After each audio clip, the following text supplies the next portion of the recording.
Good morning दोस्तों। आज हम इस लेक्चर में फ्यूचर कंटिन्यूअस टेंस के बारे में पढ़ेंगे। तो फ्यूचर कंटिन्यूअस, अब फ्यूचर मतलब बता दिया था मैंने, फ्यूचर मतलब भविष्य, कंटिन्यूअस लगातार, कहने मतलब भविष्य में कोई कार्य लगातार चल रहा हो, भविष्य में आने वाले कल में, कल जो कार्य करने वाले वो कार्य चल रहा हो। मतलब कहने का हमारा ये मतलब है कि भविष्य में कोई कार्य ऐसा है कि जो प्रगति पर हो, लेकिन उसमें कोई एक निश्चित समय नहीं दिया हो।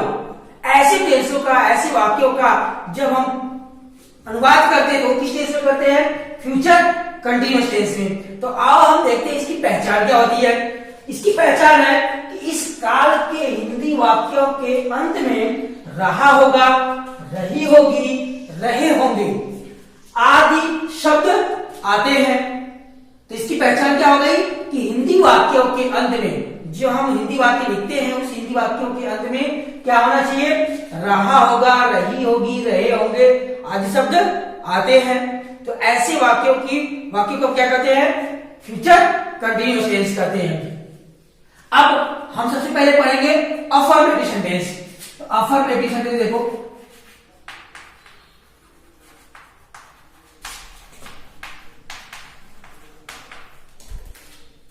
Affirmative tense.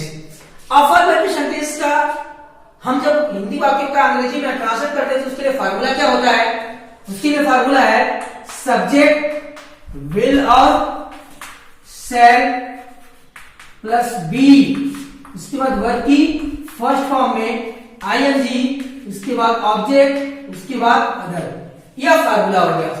अब इसमें देखो दोस्तों, जैसे मैंने फ्यूचर इंडेफिनिट टेंस का पढ़ाया था उसमें वैसे के वैसे ये देखिए थोड़ी सी परिवर्तन इसमें है। परिवर्तन क्या है इसमें है कि विल और शैल के बाद क्या होता है इसमें? बी। और दूसरा कि वर्ब की फर्स्ट फॉर्म में क्या होता है? आईएनजे का प्रयोग करते हैं हम। तो आओ देखते हैं इसके एग्जांपल के माध्यम से हम कैसे करेंगे। एग्जांपल है मोहन कल पत्र लिख रहा होगा। मोहन कल पत्र लिख रहा होगा। अब यहां पे देखो दोस्तों क्या लगा हुआ है? रहा होगा। तो रहा होगा मैंने बता दिया कि रहा होगा, रही होगी, रहे होंगे, किस चीज की है? फ्यूचर कंटिन्यूअस का। तो अब ये तो पता चल गया कि फ्यूचर कंटिन्यूअस का है। तो अब इसको हमें ट्रांसलेट करना है। कौन सा वाक्य है? अफर्मेटिव। इसमें नकारात्मक और इंट्रोगेटिव है नहीं, इसलिए कौन सा टेंस हुआ?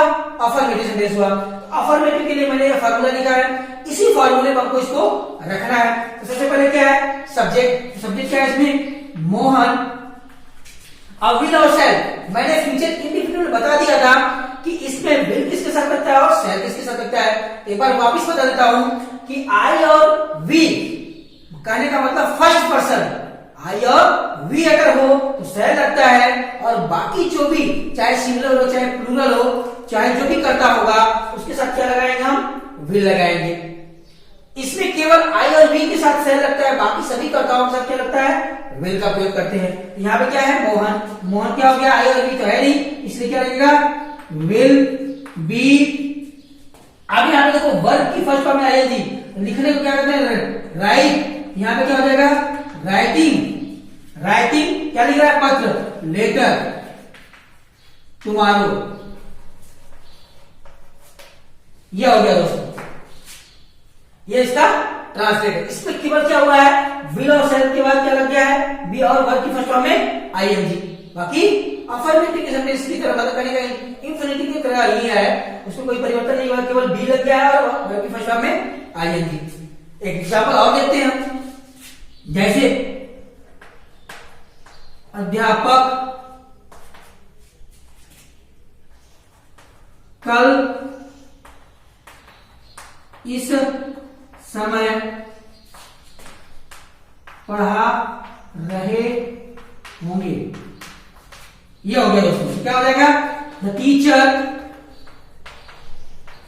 टीचर विल बी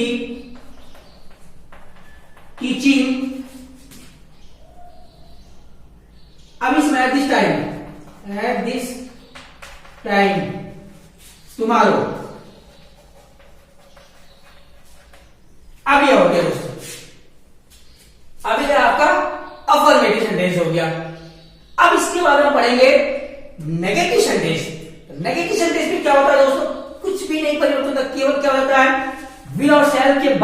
बी से पहले नॉट जुड़ जाता है। आओ उसको हम देखते हैं।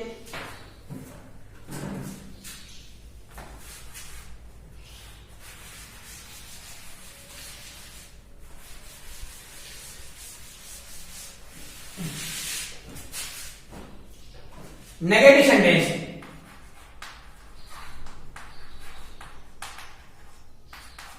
नेगेटिव सेंटेंस में क्या होगा, यहां पे नॉट, इसके बाद बी, उसके बाद वर्ब की फर्स्ट फॉर्म में आईएनजी, उसके बाद ऑब्जेक्ट, उसके बाद अदर। ये हो गया इसका फॉर्मूला। अब एग्जाम्पल के माध्यम से देखेंगे, जैसे धोबी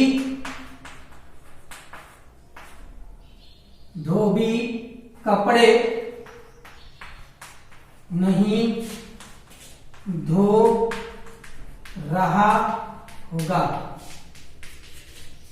धोबी कपड़े नहीं धो रहा होगा। अब यहां पे क्या है, नेगेटिव है। अब इसका ट्रांसलेट करेंगे, सबसे पहले क्या सब्जेक्ट, तो क्या हो जाएगा, वॉशरमैन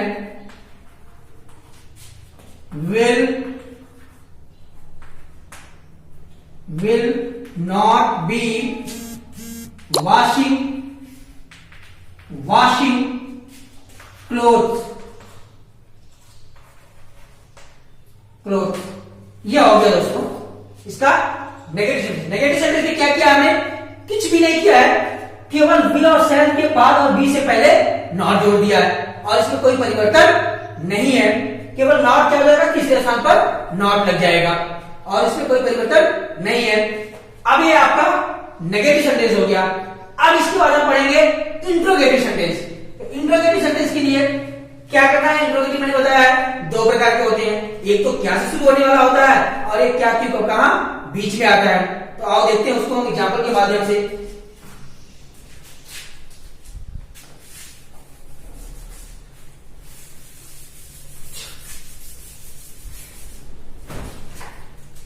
तो एग्जांपल के माध्यम से देखेंगे हम।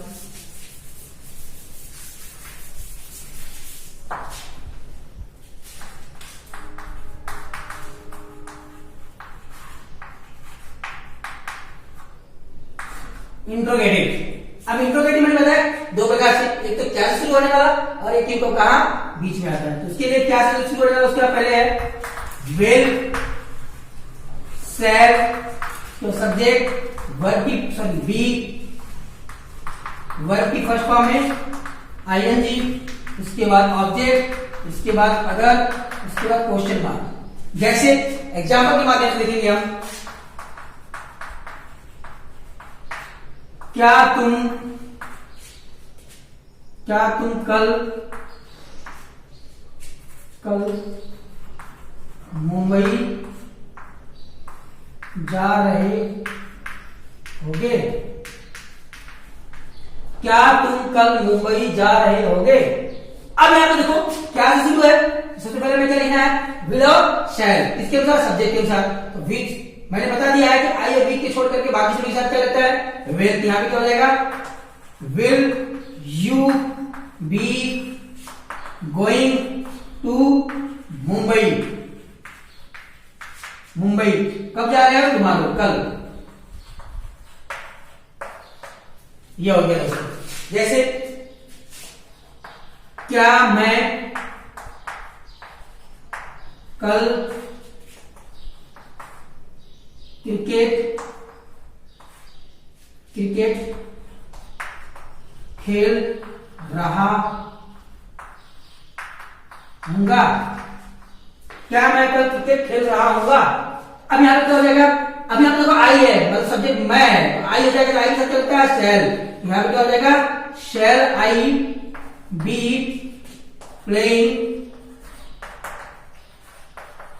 Cricket tomorrow. ये हो गया दोस्तों क्या से शुरू होने वाला। केवल क्या करना है, हेल्पिंग और हमें सबसे पहले लिख देना, उसके बाद सब्जेक्ट, उसके बाद बी लगाना है, बाकी कुछ परिवर्तन है नहीं। यह हो गया आपका इंट्रोगेटिव क्या से शुरू होने वाला। अब इसी तरह अगर क्या क्यों कब कहां जब बीच में रहेगा, उसके लिए हम क्या करते हैं, उसमें केवल परिवर्तन क्या होता है दोस्तों, कि जो प्रश्न सूचक शब्द जो बीच में आए रहते हैं उसी का अंग्रेजी हम सबसे पहले लिख देते हैं। उसके लिए फार्मूला क्या हो जाता है, यहाँ पे क्वेश्चन वर्ड पहले हो जाता है, बाकी सब सेम रहता है। और उसको एग्जाम्पल के माध्यम से देखते हैं।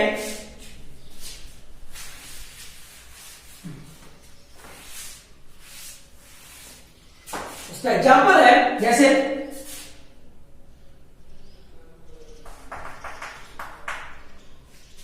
सुरेश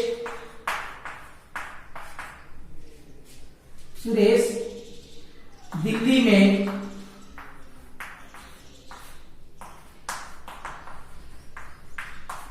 कहाँ रह रहा होगा। सुरेश दिल्ली में कहाँ रह रहा होगा। अब यहां पे देखो कहाँ बीच में आया होगा, उसके अंदर सबसे पहले लिखना है, क्योंकि मैंने पहले भी फार्मूला बता दिया है कि क्वेश्चन में जो बीच में आता है उसके अंदर हमें सबसे पहले लिखना है। तो क्या हो जाएगा, where will Suresh be living in Delhi.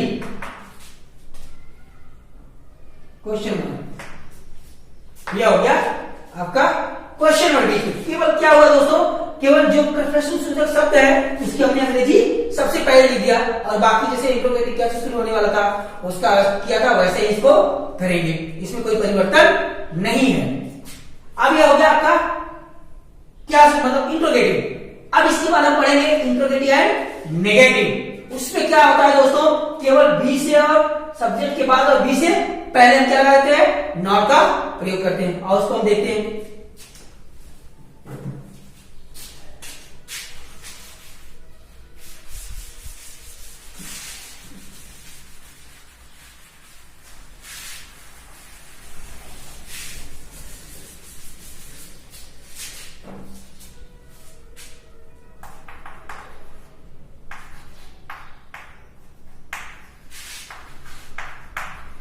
Negative sentence, इसके लिए फार्मूला क्या है, नॉट, इसके बाद बी, इसके बाद वर्ब की फर्स्ट फॉर्म में नॉट, सॉरी वर्ब की फर्स्ट फॉर्म में आईएनजी, इसके बाद ऑब्जेक्ट, इसके बाद अदर, इसके बाद क्वेश्चन मार्क। जैसे एग्जांपल के माध्यम से देखेंगे हम।